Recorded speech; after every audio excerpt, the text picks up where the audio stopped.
Ule to Amen, the journey from perhaps to oath and the transformation of the inner world. We have been circling the passage like planets around a sun, and with each orbit we have drawn closer to the center, closer to the blazing heart of what these 5 verses are really about. And in this session we are going to describe the great arc of transformation that moves through the entire passage, from the first word to the last, from the servant's perhaps to the servant's oath, from Ule to Amen. Because the passage is not merely a legal transaction. It is a transformation narrative. It is the story of a soul moving from fragmentation to unity, from anxiety to peace, from contingency thinking to covenant commitment, from the perhaps of the hesitant servant to the sworn fidelity of the sent one. Let us trace this arc with precision. The passage opens with Ule. Perhaps. The linguistic and phonetic signature of divided consciousness. The word of the soul that is holding back, that is keeping options open, that is constructing exit strategies in the same moment it is being asked to enter a full commitment. Ule is the sound of a person who has not yet decided whether to trust completely. In the internal family systems model developed by the psychologist Richard Schwartz, the Ule voice corresponds to what Schwartz calls a protective part, an aspect of the inner system that developed in response to past experiences of hurt, failure, or betrayal, and whose function is to prevent the self from being hurt again by preventing full commitment to anything that might fail. The protective part is not an enemy. It developed for good reasons. It has been serving a real function. But when it becomes the dominant voice in the inner system, when its constant generation of perhaps overrides the deeper capacity for covenant commitment, it becomes a source of fragmentation rather than protection. Abraham's response to the servant's Ule is not an attack on the protective part. It is a reframing of the entire risk landscape. He does not say there is no risk. He does not say the woman is certain to come. He says the God who took me has already sent his angel before you. He shifts the frame from human probability to divine preparation. And in doing so, he addresses the core anxiety of the protective part, which is the fear of being alone with the weight of an outcome that cannot be guaranteed. The protective part fears that if the mission fails, the servant will bear the entire weight of that failure alone, unsupported, unprotected, exposed. And Abraham says, you will not be alone with the failure, because if the failure occurs, you will be nagui, released, acquitted. And you will not be alone on the journey, because the angel has gone before. The protective part's core fear, which is the fear of being abandoned with the consequences of failure, is directly addressed by the covenant structure Abraham establishes. When the protective part's fear is genuinely addressed, rather than suppressed or bypassed, the deeper self can emerge. And in Richard Schwartz's model, the deeper self, the self with a capital S, is characterized precisely by the qualities that we see in the servant by the end of verse 9. Clarity, commitment, calmness, curiosity, courage, connection, compassion. The 8 C's that Schwartz uses to describe the qualities of the healthy, integrated self. The servant at the beginning of verse 5 does not exhibit these qualities in fullness. He exhibits the fragmented qualities of a system that is dominated by a protective part.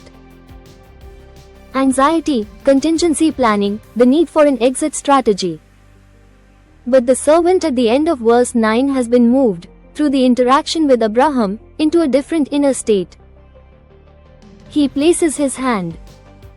He swears. The action is decisive, embodied, complete. He is no longer fragmented. He is unified around a single commitment. This arc, from Ule to oath, from fragmentation to unity, from the perhaps of the protective part to the Amen of the integrated self, is the inner journey of transformation that every covenant believer is called to make. And it is made not through willpower or self-discipline but through encounter. Through the encounter with the God who swore to Abraham. through the encounter with the testimony of covenant faithfulness, through the encounter with the release clause that frees from the burden of outcome, through the encounter with the angel who goes before. The Hebrew word Amen, which is derived from the root Aman, the same root from which we get the word for truth, faithfulness, and the name Eliezer, is the ultimate covenant yes. It is the word that stands at the end of every prayer, every declaration of faith, every act of covenant commitment. So be it. I align myself with this reality. I throw the full weight of my soul behind this word. I swear. Amen. The servant's act of swearing in verse 9 is his Amen. It is his transition from the world of the perhaps to the world of the established covenant. And this transition is available to every person listening today who is still living in the world of the Ule, still holding back, still hedging, still constructing the exit strategy for the commitment they have not yet fully made. God is not asking you to perform a certainty you do not feel. He is asking you to act with the same covenant faithfulness that Eliezer demonstrates, to place your hand under the thigh, to swear upon the covenant that has been established, to go with everything you have in the direction that has been given, trusting that the angel who went before is still at work in the territory ahead. Now let us enter the mystical dimension of this transformation with the resources of the contemplative tradition, because the journey from Ule to Amen is not merely a psychological journey. It is a mystical one. The Spanish Carmelite mystic and doctor of the Church John of the Cross, writing in the 16th century in his masterwork The Dark Night of the Soul, described the inner journey of the soul toward full union with God as a process of progressive purification in which the soul is stripped of every false security, every conditional commitment, every contingency plan that it has constructed to protect itself from the full risk of loving God completely. He called this stripping process the passive dark night, a period of spiritual desolation in which the consolations that once made faith easy and commitment natural are withdrawn, and the soul is left with nothing but the bare word of God and the bare choice of whether to trust it without the support of felt experience. The servant's Ule, his perhaps, corresponds to the soul's experience in the early stages of John's passive night. The old securities are no longer adequate. The mission is too large for the servant's own resources. The outcome is genuinely uncertain. And in this exposed condition, the soul has a choice: construct a new set of contingencies, or surrender to the covenant. John of the Cross says that the soul that chooses surrender, that allows the purification to do its work, that presses through the dark night of felt uncertainty without grasping for new false securities, eventually emerges into what he calls the unitive way, the stage of spiritual development in which the will is so fully aligned with the divine will that the distinction between my desire and God's desire begins to dissolve. The servant who began with Ule ends with the hand under the thigh. The soul that entered the dark night in fragments emerges in union.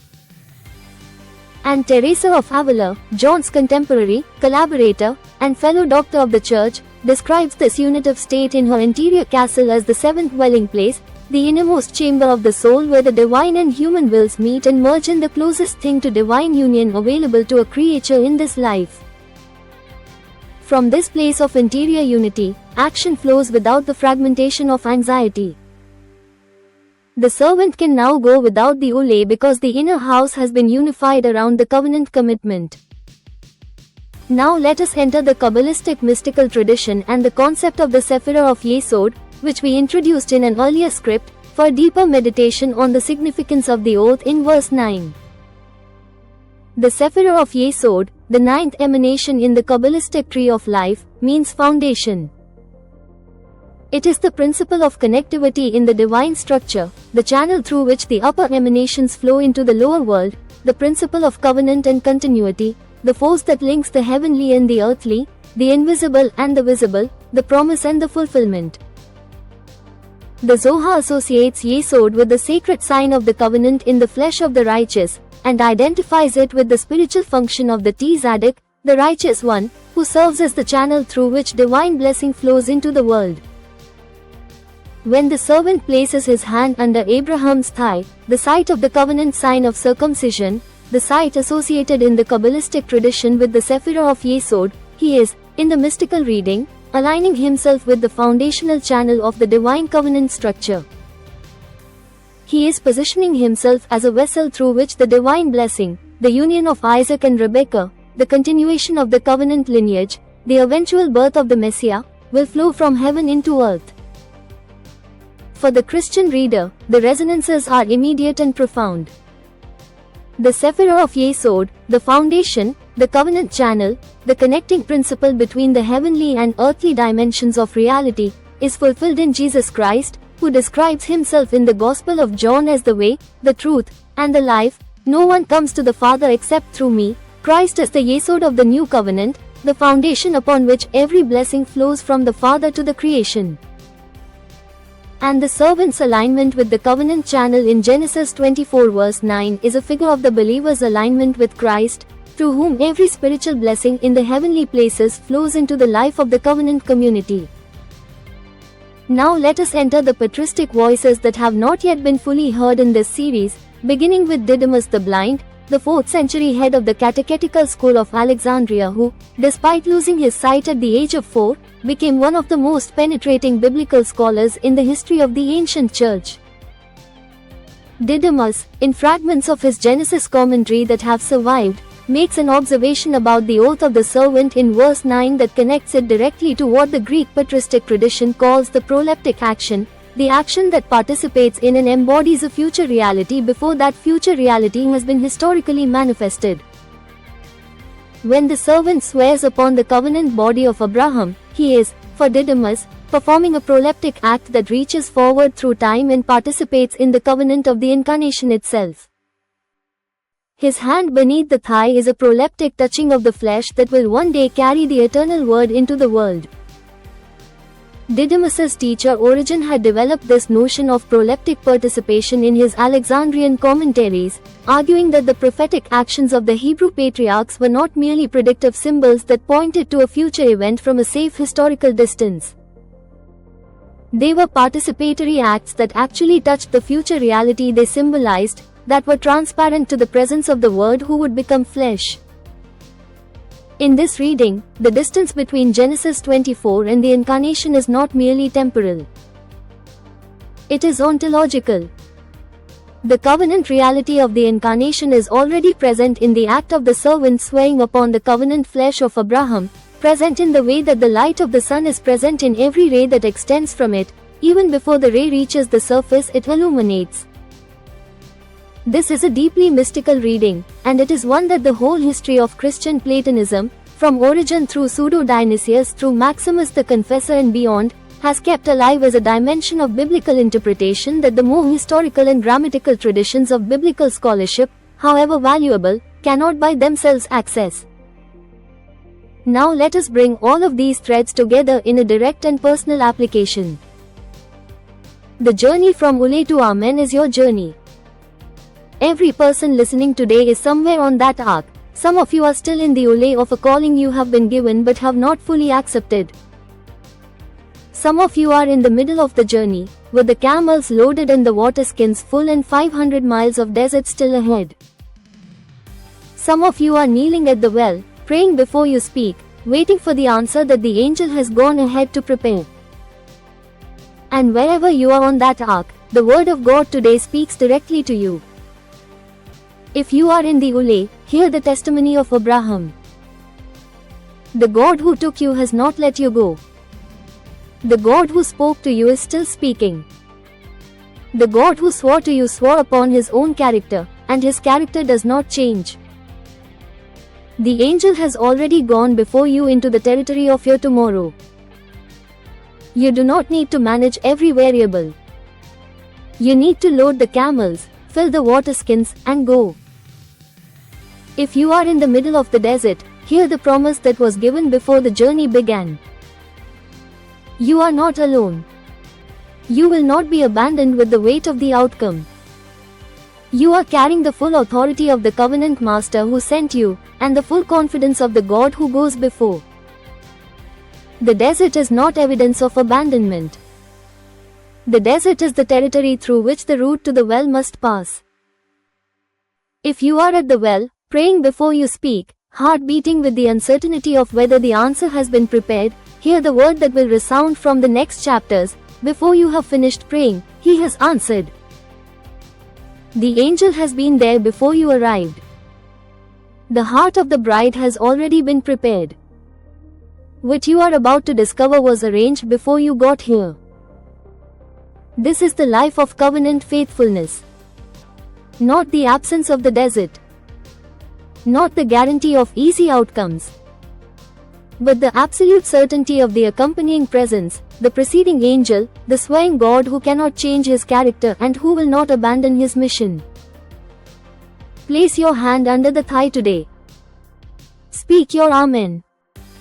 Transition from the world of the Ule to the world of the oath. And then go.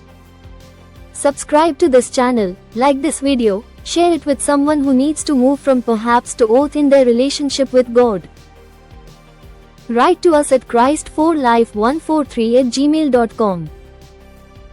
Stay tuned for the next video. Join us next time as we continue verse by verse.